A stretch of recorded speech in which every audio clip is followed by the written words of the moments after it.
नमस्कार मंडळी, मी पल्लवी शेलार स्वागत करत आहे तुमचं माझ्या यूट्यूब चॅनलमध्ये। तर मित्रांनो, आज मी तुमच्यासोबत ज्वारीची चकली कशी बनवायची तेच मी तुम्हाला या व्हिडिओमध्ये सांगणार आहे। त्यातल्या त्यात वर्षभरासाठी तुम्ही ही ज्वारीची चकली स्टोअर करू शकतात।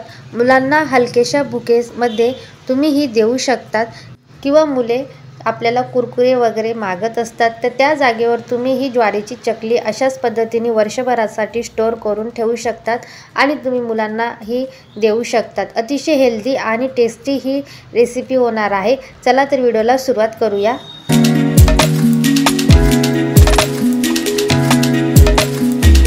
तर मित्रांनो, मागील व्हिडिओमध्ये मी ज्वारीच्या चिकापासून कुरड्या कशा बनवायच्या ते सांगितलेले आहे। तीच प्रोसेस तुम्हाला येथे करायची आहे।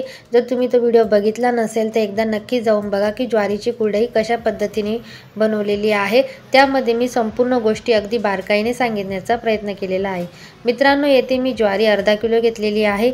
आता मी एका मोठ्या अशा टोपमध्ये ॲड करणार आहे आणि यामध्ये स्वच्छ 3 पाण्याने मी ही ज्वारी धुणार आहे आणि 4 दिवसासाठी ही ज्वारी मी अशीच भिजण्यास ठेवणार आहे। तर 4 दिवसांनी तुम्ही बघू शकता की ही ज्वारी छान अशी भिजल्या गेलेली आहे। आता या ज्वारीचा आपल्याला चीक पाडून घ्यायचा आहे। तुम्ही मिक्सरच्या भांड्यामध्ये पाडू शकतात किंवा गिरणीला दळून आणू शकतात, डिपेंड करतं की तुम्हाला कुठल्या पद्धतीने हवी आहे। तर बघा, 4 दिवसांनी ही अतिशय मस्त अशी फुललेली आहे आणि 4ही दिवस यामधलं पाणी बदलत राहायचं आहे, जेणेकरून चीक छान पडतो।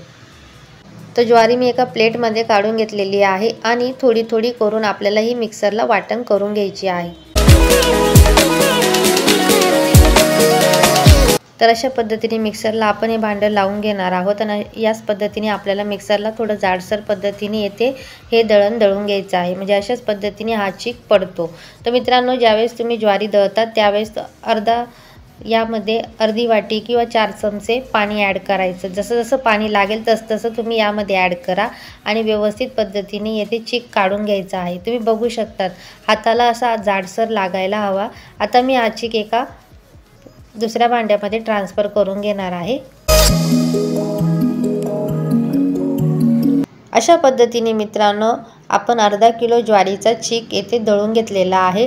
तर मित्रांनो, एक महत्त्वपूर्ण टिप तुमच्यासाठी, ज्यावेळी तुम्ही ज्वारी भिजण्यास ठेवतात तर प्रत्येक दिवसाला पाणी बदलणे फार गरजेचं आहे, जेणेकरून ज्वारीचा चिकाला वास येत नाही आणि ज्वारी ही छान पद्धतीने भिजल्या जाते आणि चीकसुद्धा व्यवस्थित असा पडतो। त्यामुळे 4 दिवस पाणी बदलून घेणे फार गरजेचं आहे आणि चीक हा पांढरा शुभ्र येतो।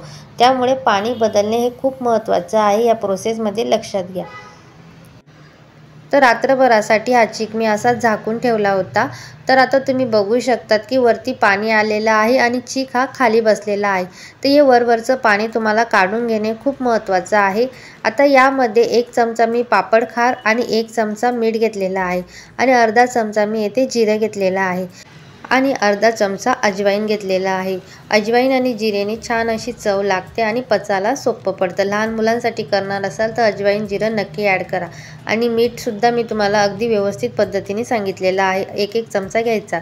तर बघा, यामध्ये जे वरवरचं जे पाणी आहे ते मी काढून घेणार आहे।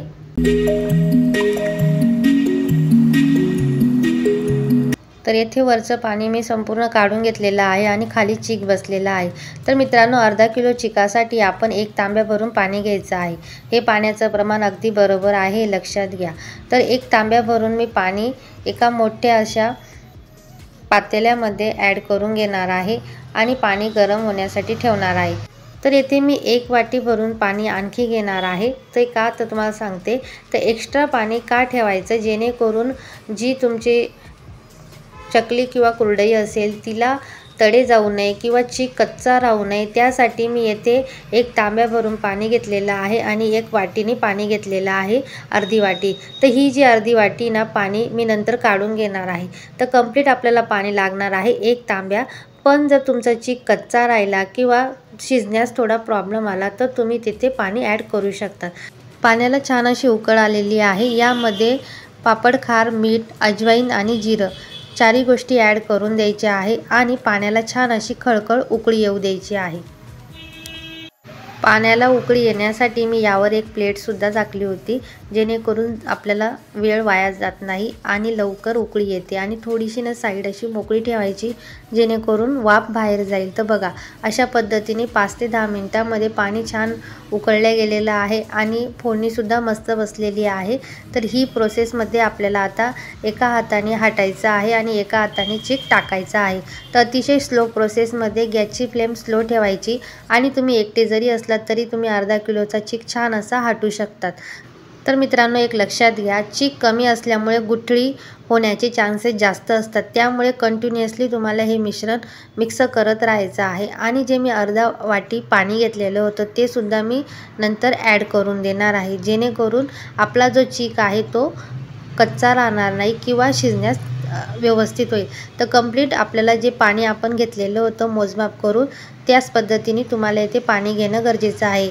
एक तांब्या आणि एक वाटी भरून पाणी येथे लागलेलं आहे। तर मित्रांनो, एक लक्षात घ्या, कंटिन्युअसली तुम्हाला इथे मिक्स करत राहायचं आहे, जेणेकरून या गुठळ्या होणार नाही। तर अर्धा किलोचे पीठ कमी असल्यामुळे गुठळ्या होण्याचे चान्सेस फार असतात, त्यामुळे तशाच पद्धतीने गाठी मोडत जायचे आहे आणि व्यवस्थित पद्धतीने हा चीक आता हटून घ्यायचा आहे। तर तुम्ही बघू शकतात की चीक आता फायनल प्रोसेसमध्ये येत आहे। तर ही प्रोसेस फार महत्त्वाची आहे। या प्रोसेसमध्ये कुठेही आपल्याला ही प्रोसेसमध्ये हात सोडायचे नाही आहे, लक्षात घ्या, नाहीतर गाठी पडण्याचे चान्सेस फार असतात। तर तुम्ही पळीच्या साह्याने किंवा चाटूच्या साह्याने कशाच्याही साह्याने तुम्ही इथे हे मिक्स करू शकता आणि मोठी पळी घेतली तर तुम्हाला चाटूसारखा तिचा वापर करता येतो। तर अशा पद्धतीने मित्रांनो व्यवस्थित हा चीक हाटला गेलेला आहे। तुम्ही बघू शकता अतिशय पांढरा शुभ्र हा चीक झालेला आहे। कुठेही इथे कलर आपल्याला जिरेने वगैरे सोडलेला नाही। अर्धा अर्धा चमचाच ॲड करायचा आहे, जेणेकरून पांढरी शुभ्री तुमची ही चकली होते। तर तुम्ही बघू शकता छान असं पीठ आहे ना इथे व्यवस्थित चीक बसल्या गेलेला आहे। आता यावर एक प्लेट झाकून 5 ते 10 मिनिटं वाफ काढून घेऊया। तर छान असा चीक आपला शिजल्या गेलेला आहे। 5 ते 10 मिनिटं झालेले आहे आणि स्लो गॅसवर हा चीक छान असा आपण होण्यासाठी ठेवलेला होता। तर छान असा चीक शिजल्या गेलेला आहे। एकदा मिक्स करून घ्यायचा आहे आणि आता फायनल प्रोसेसकडे वळूया।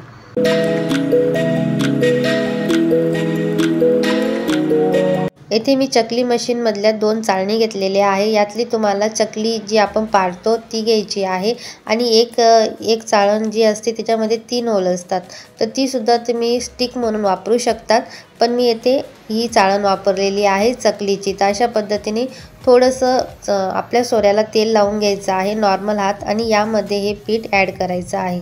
तर आता हा चीक आपण यामध्ये ॲड करून घेणार आहोत आणि एका प्लेटवर मी तुम्हाला एक डेमो देणार आहे, जेणेकरून तुमच्या लक्षात येईल की तुम्हाला चकल्या कशा पद्धतीने पाडायच्या आहे। तर मित्रांनो, ज्यावेळेस तुम्ही टेरेसवर या चकल्या पाडणार तर या प्रोसेसमध्ये तुम्ही पाडा, कारण की मी तुम्हाला खालीच येथे दाखवून दिलेला आहे हा एक डेमो। अशाच पद्धतीने मी वरती पॉलिथिनवर या चकल्या पाडून घेणार आहे। तर तुम्ही बघू शकतात की अतिशय मस्त या चकल्या आलेल्या आहे। तुम्हाला ज्या शेपमध्ये हव्या असेल त्या शेपमध्ये तुम्ही येथे पाडू शकता। तर मी येथे एक सुती ओढणी घेतलेली आहे आणि त्यावर या चकल्या संपूर्ण पाडून घेणार आहे। एक महत्त्वपूर्ण टिप, यामध्ये सावलीत अजिबात वाळवू नका, नाहीतर तुमच्या चकल्यांना बुरशी लागण्याचे चान्सेस असतात। आता या कुरडई तळून घेऊया। तर एक एक कुरडई मी यामध्ये ॲड करून घेणार आहे आणि गरम तेलामध्ये दोन्ही साईडनी व्यवस्थित फ्राय करून घेणार आहे। तुम्ही बघू शकता गरम तेलामध्ये टाकल्यास क्षणी किती छान पद्धतीने या फुलून आलेल्या आहे आणि अतिशय चौपट या फुलतात। त्यामुळे तुम्ही एक महत्त्वपूर्ण गोष्ट इथे लक्षात घ्या की या ज्या कुरडया असतात त्या तुम्ही सावलीत अजिबात वाळवायच्या नाही, नाहीतर या 2 ते 3 दिवसातच खराब होतात। वर्षभर स्टोअर करायच्या असेल तर तुम्हाला ह्या कडक उन्हामध्ये वाळवणं फार गरजेचं आहे, हे लक्षात घ्या। तशा पद्धतीने आपल्या चौपट ह्या चकल्या फुललेल्या आहेत, तुम्ही बघू शकतात आणि अशाच पद्धतीने तुम्ही मुलांना छान या देऊ शकतात। उन्हाळ्याच्या सुट्टीमध्ये मुलांना नक्की तुम्ही ट्राय करून बघा, मुलांना नक्कीच आवडेल। आणि अशाच पद्धतीने तुम्ही बाहेरचे कुरकुरे चिप्स देण्यापेक्षा मुलांना काहीतरी हेल्दी हा ऑप्शन होऊन जाईल आणि घरच्या घरी तुम्ही ज्वारीच्या चकली मुलांना देऊ शकतात आणि पौष्टिकसुद्धा आहे। तुम्हाला जर हा व्हिडिओ आवडला असेल तर लाईक करा, शेअर करा, कमेंट करा आणि सर्वात महत्त्वाचं म्हणजे सबस्क्राईब करायला विसरू नका।